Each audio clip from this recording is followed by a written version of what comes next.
मैं बहुत लंबी बात नहीं करूंगा, मुझे भाई साहब की बात बहुत समझ में आई है। अगर इस समिति को चाहिएगा तो मैं सर्व समाज को इस बात के लिए समिति के साथ खड़ा करने की कोशिश करूंगा कि 29 जातियां जिनको विमुक्त जातियां कहा गया था, उनकी अब से नहीं 70 साल से उनके स्वाभिमान की गर्दन काटी गई है।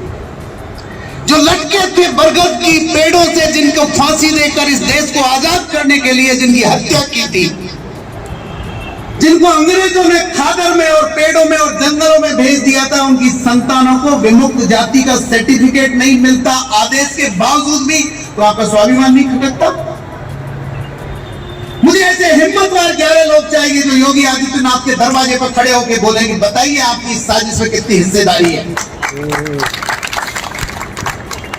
दुश्मन को सामने से जाके पकड़ने की हमारी हिम्मत होनी चाहिए। मैं बिल्कुल नहीं कहता कि हमारे मुकदमे वापस होने चाहिए।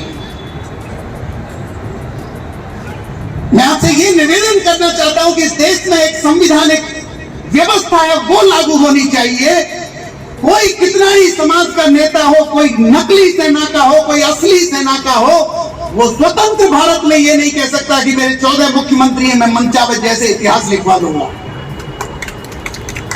क्या आपको नहीं लगता कि इस प्रदेश का मुख्यमंत्री 21 तारीख की रात को कैद कर लिया था कुछ लोगों ने? अगर वो कैद कर सकते हैं तो हम तो वीर हैं। हमें भी इस सिस्टम को घेरने का तरीका आना चाहिए। आदरणीय सर्व समाज के भाई जो भी यहां सुन रहे हैं, ये भारत के इतिहास के साथ छेड़छाड़ ये भी है कि अकबर महान था।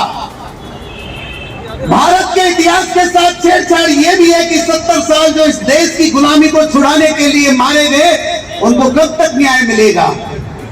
भारत के इतिहास के साथ छेड़छाड़ ये भी है कि एक कलेक्टर लेवल का व्यक्ति गुर्जेश्वर महाराज, सम्राट गुर्जर मीर भोज की खोज करेगा। दोस्तों, 1300 साल पहले का इतिहास एक आईएएस लिख सकता है जो सरकार की नौकरी कर सकता है।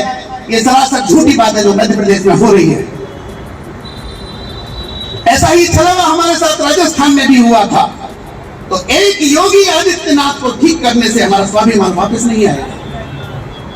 मैं अपनी बात को छोटी रखते हुए ये कह रहा हूं कि कम से कम अगर 200 व्यक्ति भी यहां आए हैं, वो 1 महीने के अंदर अपने गांव में खेल का एक मैदान बनाए जिसका नाम होगा गुर्जर सम्राट मीर भोज खेल का मैदान।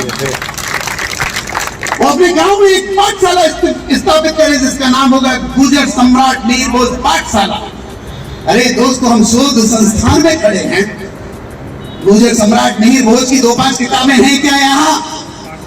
सोचने की बात आपको भी है दादरी वाले भाइयों।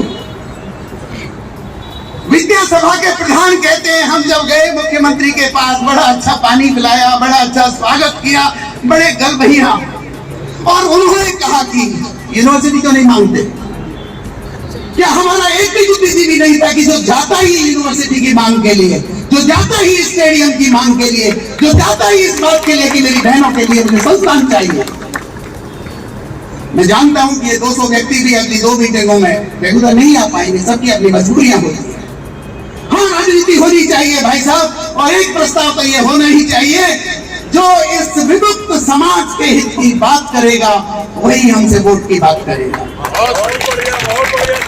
साथ लेना चाहिए, बात होनी चाहिए, व्यक्तिगत गाली गलौज की नहीं होनी चाहिए। हमारे समूचे विमुक्त समाज के सम्मान की बात होनी चाहिए। और अब नहीं तो 1 महीने नहीं तो 2 महीने की डेट रख ले माननीय अध्यक्ष जी। एक विशाल गुर्जर महापंचायत दिल्ली में होनी चाहिए, क्योंकि ये फैसला देश का है, अकेली दादरी और यूपी का नहीं है। बड़े फक्र से कहा हमारे एक नकली सेना के प्रधान ने, राजस्थान में से हमने हटवा दिया है। क्या हटवा दिया है?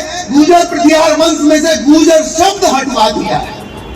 तो निश्चित रूप से वकील साहब, आपके वकीलों की समिति की भी हमें जरूरत पड़ेगी, और दूसरे वकील भाई भी आपकी मदद करेंगे इस बात के लिए कि इस देश के इतिहास को ऐसे ही टुच्चे लोग हटवाते रहेंगे या हम उसके लिए लड़ेंगे नहीं।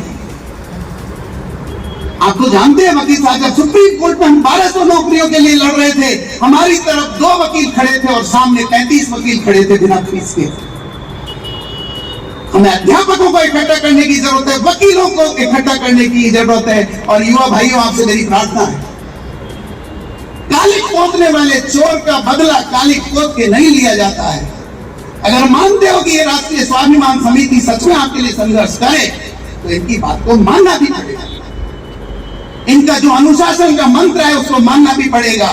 मैं राजस्थान से हूं। राष्ट्रीय गुर्जर समन्वय समिति की मीटिंग पिछले 1 वर्ष से चल रही है लगातार, क्योंकि इस देश में हमारे समाज की लगभग 150 संस्थाएं हैं और 250 प्रधान हैं।